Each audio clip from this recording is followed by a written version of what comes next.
Welcome to the Get Going podcast. I'm Ash. And I'm Ethan, and we're here to help you forget everything you've learned about the fitness industry.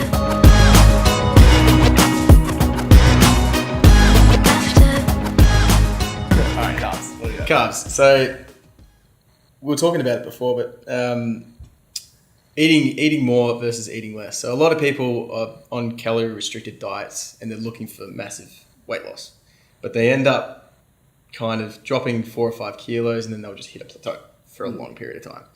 And they change up their training and all that kind of stuff, and it doesn't work because their calories are so restricted, the metabolism's so low that it's not going to help them. So what do you think about that? Tell me about the... Well, me personally, I have about 465, not about, that's exactly how many carbs I have. It's 465. 465, that's a lot. Grams People of think that's a lot. a day. That's about 4 times. 85 kgs, right? Which is an absolute shit ton of carbohydrates. To put that in, perspective. How long have you been doing that for?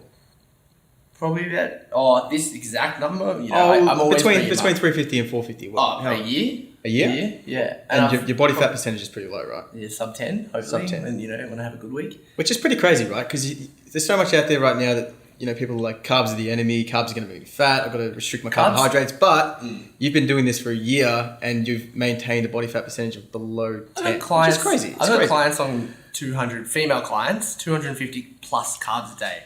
Now, to put that in perspective, right, let's look at a 250 gram roughly carbohydrate intake for a female. So we've got one of our trainers actually, Cecilia. Yeah, she's doing a fitness comp right now, and she's eating 6 meals a day, 50 grams of oats morning and night.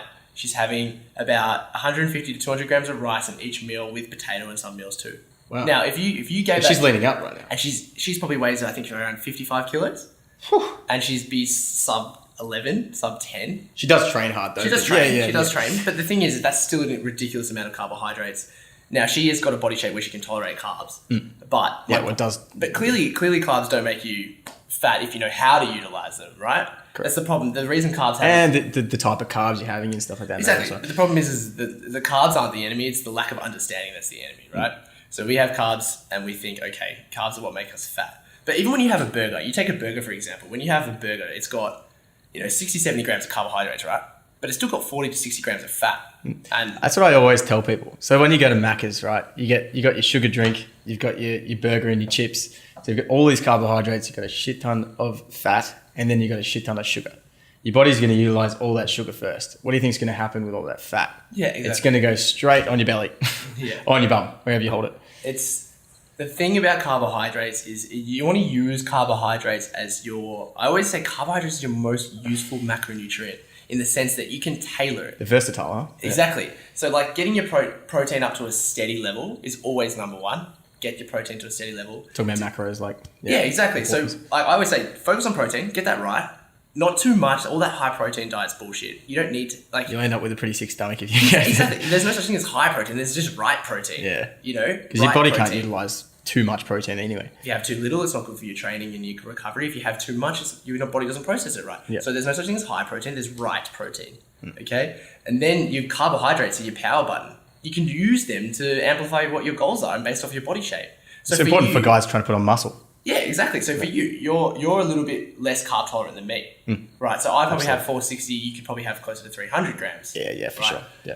But I've also built up carb tolerance because my body now is accustomed to carbs. So if you're someone who has a high fat diet, reasonable amount of protein, and then you completely change to carbohydrates the next day, your body's not going to react well. And people are going to say, oh, I'm bloated. Because you're going to be bloated, your body doesn't know how to handle it yet. You're not going to go smashing 450 carbs. You're not conditioned to it. It does come down to understanding your body as well. Like, you've got your 3 body types. And that does play a factor in the way your body is going to tolerate the carbohydrates. Exactly. So I'm a mesomorph, the middle one, where you can kind of... Now, for a mesomorph, carbohydrates are super useful, and you can tailor them very easily. They generally tolerate them pretty well. Same with fats and protein, actually. They're we tolerate we're the lucky middle. You can put a little bit of body fat on, but if you have your nutrition right, you're going to drop it down. Yeah, when I've got my head. The ones that don't tolerate it well, endomorphs. Yeah, but they're people that can have the higher fat. But even endomorphs, so many people we come into contact with, like, I'm an endomorph. I put on body fat. Can you describe an endomorph?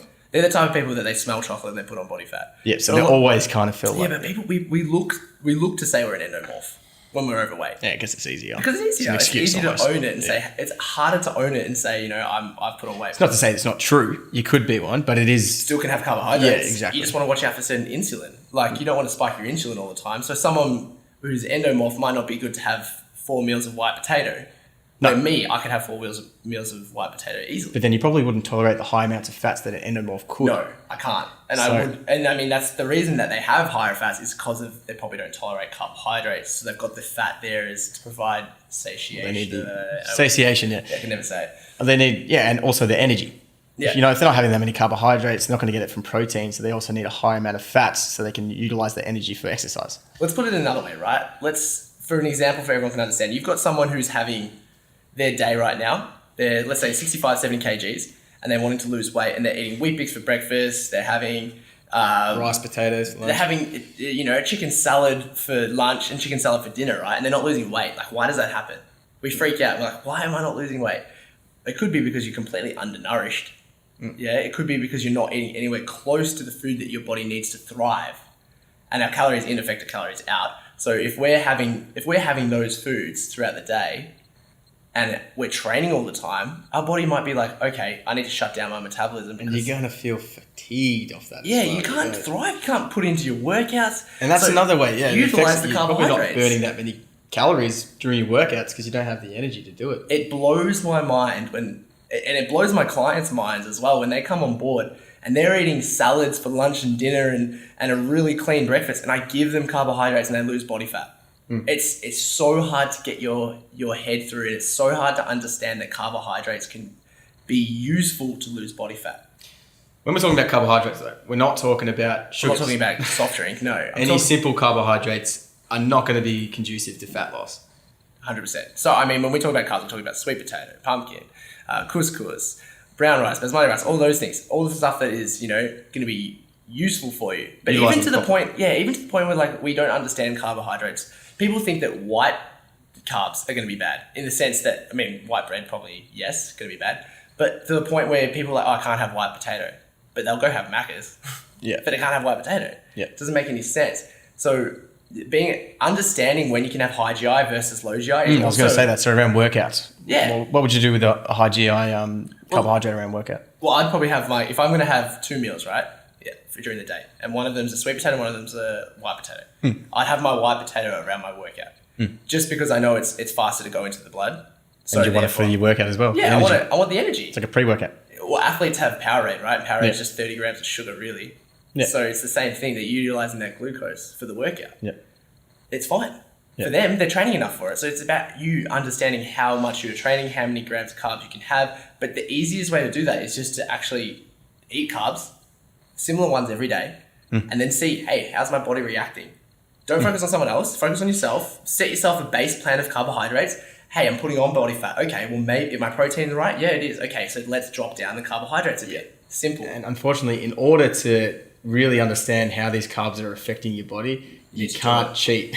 No. You can't be throwing in a chocky bar every now and then and just thinking, it's the carbs aren't working for me, because you're not going to be able to see it because you're actually throwing out your insulin. If you chose, let's say you said to yourself, I'm going to have 200 grams of carbs a day, and you did that for a week and you lost body fat. Great. Did you lose too much? Maybe add a bit more carbs in there so that you can slow down that process so it's more sustainable. Or, hey, I didn't lose anything.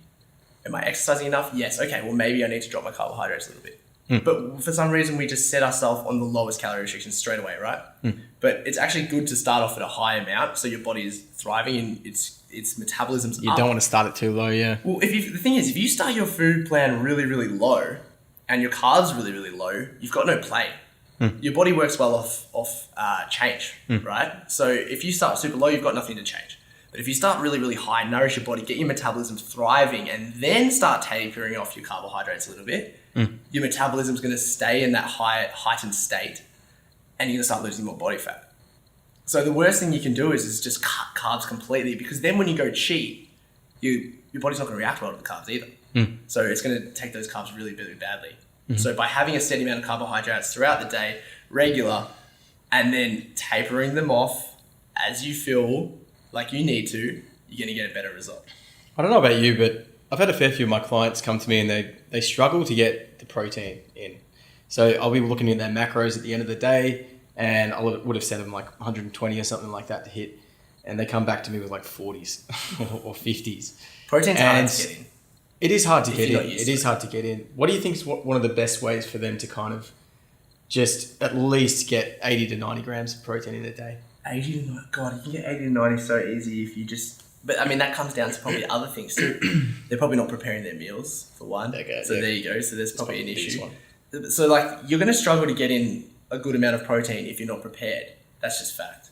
So I'd agree. Yeah, it comes into preparation. So then the issue isn't how, like, because what you're asking there is what can I give them quickly off the bat? And there is no answer, because besides protein shake, yeah, cool, but you're going to do that for the rest of your life? Probably not. No. So that's why it's important to focus on... So if you think about it, if you've prepped your meals, you've got 30 grams yeah, of protein exactly. in the fridge. There's no reason you can't have 120 grams of protein. No. And I mean... I'm not saying everyone should have 120. I'm just saying that's an example. Yeah, but if you have, like, even if they're doing oats for breakfast and they're doing... if they're doing oats for breakfast, they're not going to have that much protein in their breakfast, right? But they back it up with 2 or 3 meals with 150 grams of chicken. They're still getting a shit ton of protein in there. So they're probably still doing enough, depending on their goals, for what they're after. So again, it comes back to effort, doesn't it? It's preparation, habits, and preparation. Yeah.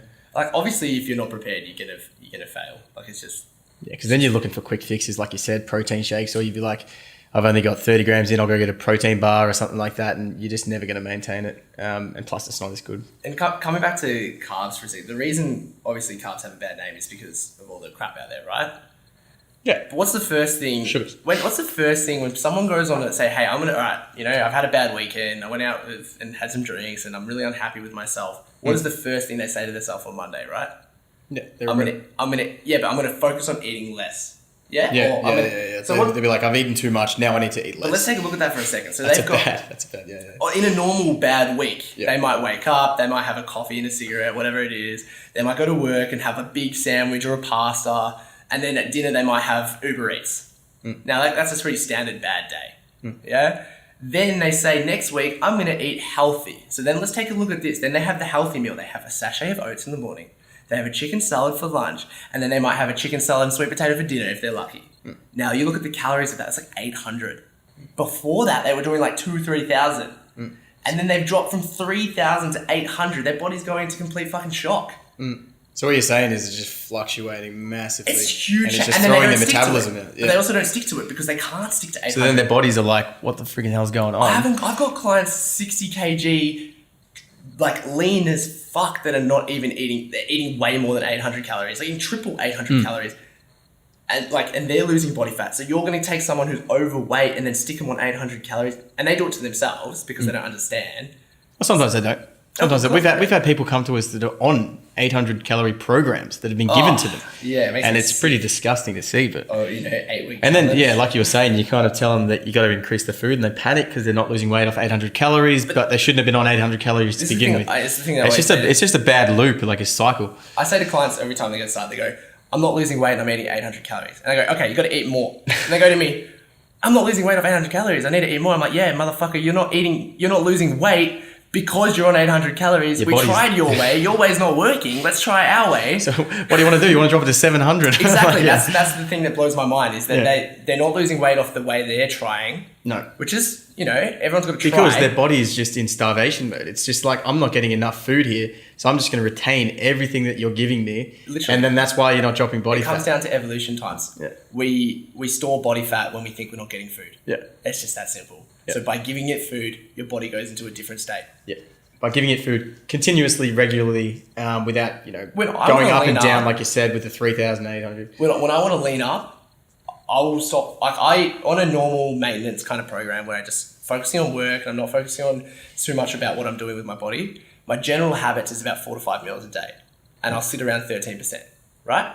When I want to lean up, I go to 6 meals a day with more food and I lean up. How the fuck does that work? Right? But like to tell that to someone and to hear that, it blows their mind.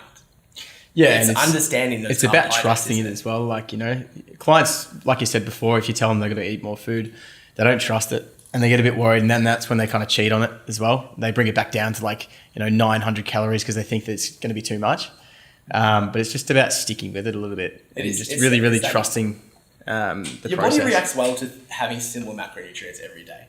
For sure. You know, if it knows exactly what it's going to have, so it's just used to it. It can prepare itself. Yeah. It can prepare itself. So when you're having similar macronutrients every day, your body knows, okay, this is how much I'm getting. What do I need to do? How do I store fat? What do I need? And then it's easy to manipulate as well. So if you wanted to increase your exertion, then you'll be burning more calories and you drop your body fat a little bit more because your body knows exactly how much it's having. 100%. It's like, think of health and fitness as like a 9 to 5 in the sense that when you go to work, you have your set stuff that you do. So it's the same with getting results. You have your set things that you do, and based off certain targets you need to hit, you change those. Just like you would in a job. If you've got a certain target you need to hit, you might need to work a little bit more. It's the same principle with health and fitness. How many times you heard this? You know, the client comes to you after a weekend, they go, you know, before on Friday, they're like, I'm going to have a really good weekend. I'm not going to go out. I'm going to, you know, train twice. And then you see them on Monday and they're like, I ate Macca's 3 times and had KFC. Yeah, 100%. And they've had a bad weekend. What do you think is the number one thing they should focus on after that weekend? It always comes back down to habits, though. I'm a complete advocate for focusing on habitual change. Yep. So, I mean, if they had a bad weekend, then maybe the chances are is they have their social events are based around eating bad or drinking. So maybe you need to look at your social circle. But that's a weird thing to say from a personal trainer, isn't it? Like, hey, go look at your social circle, not, hey, go look at your food plan. But the social circle, it will affect your food plan. Like, if you've got friends that are pressuring you to drink all the time, they obviously don't care about your goals, do they? They're probably not the right circle to have. So then there's a separate issue. I mean, what should they focus on when they get back to work? Maybe setting up for the week. So like organizing your meals, understanding your daily plan, or at least your lifestyle that you're trying to stick to, but also having the goal in mind. So for someone, what's more beneficial after a weekend away, right? Is it more beneficial, you've just had a bad weekend, for example. What's more beneficial, for you to write down all of your goals and why they're important to you, or for you to cook a few meals? Of course, the goals. Yeah. Exactly. But who's going to do that? No one does that. And I feel like it's important to understand that you are going to fall off the horse sometimes. You know what I mean? People aren't going to go on a linear progression straight to the goals. No way. You know, they're going to go up and down, up There's and down. a shitload of It's how you come back from the lows that's really important. You know what I mean? So if you have a bad weekend, don't just get down on yourself and be like, also I've stuffed the whole thing up. Own it. Yeah, exactly. Yeah. But okay don't just think like, oh, I've stuffed up everything up. This is it. I'm going to have to, you know, it's going to be a long way back. Just get back on the horse and you'll be... It's like that saying where you're like, okay, it's getting straight off. Like if you have a bad weekend and then ruining it with another week, that's like getting a flat tire and then puncturing the rest of it. Yeah, that's so true. Right? But like lit the car on fire, yeah. It's yeah, so like, and it's okay to have bad meals, right? But like people are like, oh, okay, 80-20. I hear 80-20 all the time, right? Yeah. But the thing is their 80 sucks shit. Yeah, exactly. So the 80's got to be really your 80's on got to point. be on point if you're going to do 80-20. So I have clients like, oh, you know, 80% of the time I eat clean, so Monday to Friday I'm clean, then weekends I have bad. But the thing is that their 80 looks more like a 50-60, and then they're having that weekend. And even the which is 50's not that good. Even the 50's not that good. So therefore they're doing more like 60-40 the other way. Yeah, yeah. Might see now, I know my 80 is on point. And the thing... My 80 is on point, actually. Yeah, so when I go eat that 20 bad, I know I'm not going to blow out my 80 because I know you enjoy it more because you know your 80 is good, and then your 20, you just go out and enjoy it. Well, because I the thing can is... have bad meals and I don't feel guilty because I know that I'm going to get results still because I outweigh the bad. And the thing is, you're never just not going to have bad food again. You got to fit it into your lifestyle somehow, right? So it's about kind of, like you said, getting that 80 so good that the 20 is not going to affect it that much. Yeah. And then you can enjoy your 20. Go out and have some drinks or go get some KFC if you really want to. Probably not. I probably wouldn't choose KFC. HSP or something, but... HSP, would you? Yeah, probably. Choice. Yeah, I've seen it. I mean, I always say when you're going to eat bad good. If that makes sense. So if you're going to go have bad food, at least go make a good bad food, right? So like... Eat bad good. Yeah. No, but like, for example, Mexican, you know, you can still organize, now we're getting off topic here, but you can have like open burrito, which is, you can get rice, chicken, beans, and lettuce. Like, still takeaway, still a better meal choice. So there's ways you can, but that's important. It comes back down to knowing your daily plan. So if for example, if your lunch looks something like chicken rice or chicken sweet potato and veg or whatever it is, and then you're going to go out for lunch because you have to for a work social event. Try and emulate it. Exactly. So then you're sticking to a similar base plan every single day, and then you can tailor that. It's very easy to tailor something that you do every day. And that doesn't mean the same food choices, but understanding those macros each day. Cool. Let's leave it there.